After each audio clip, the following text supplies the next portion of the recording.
মার্কিন president Donald ট্রাম্পের নেতৃত্বে ইরানের পারমাণবিক স্থাপনায় চালানো সাম্প্রতিক হামলা আন্তর্জাতিক কূটনৈতিক অঙ্গনে তীব্র প্রতিক্রিয়া সৃষ্টি করেছে। বিশ্লেষক ও কূটনৈতিকরা সতর্ক করেছেন, এই হামলা বিশ্বকে একটি পূর্ণমাত্রার যুদ্ধের মুখোমুখি করে তুলছে এবং অ্যাক্সিস অব ইভিল নামে পরিচিত যুক্তরাষ্ট্র বিরোধী জোটের, যার মধ্যে রয়েছে ইরান, রাশিয়া, চীন ও উত্তর কোরিয়া, অবস্থান আরও জোরদার হবে।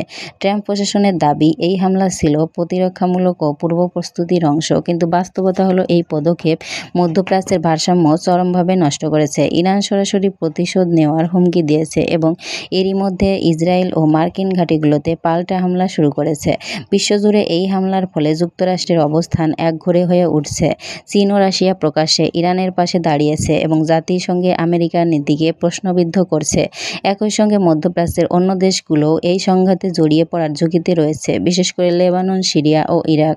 অ্যাক্সিস অব ইভিল শব্দটি ট্রাম্প প্রশাসনের ঘনিষ্ঠ রাজনৈতিক বৃত্তে আবার ফিরে এসেছে, যা বোঝায় যুক্তরাষ্ট্র বিরোধী শক্তির একজোট হওয়া। কিন্তু এবার পার্থক্য হলো, এই জোট শুধু আদর্শগত নয়, সামরিক ও কৌশলগত দিক থেকেও বাস্তব হয়ে উঠছে।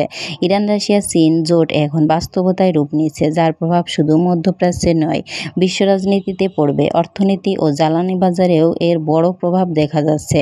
তেল ও গ্যাসের দাম হু হু করে বাড়ছে, শেয়ার বাজারে অনিশ্চয়তা বিরাজ করছে এবং সাধারণ মানুষের ওপর বাড়ছে ব্যয়ভার। বিশ্লেষকরা মনে করছেন, এই সামরিক উত্তেজনা ও কূটনৈতিক দ্বন্দ্ব আগামী দিনে একটি বৈশ্বিক সংঘাতে পরিণত হতে পারে, যদি দ্রুত সংলাপ ও শান্তি প্রচেষ্টার উদ্যোগ না নেওয়া হয়। ট্রাম্পের সিদ্ধান্ত বিশ্ব নিরাপত্তাকে কতটা ঝুঁকিতে ফেলেছে তা এখন ইতিহাসই মূল্যায়ন করবে। তবে বর্তমানে বিশ্ব এক গভীর সংকটের মধ্য দিয়ে অগ্রসর হচ্ছে, যার শেষ কথায় তা এখনও অনিশ্চিত।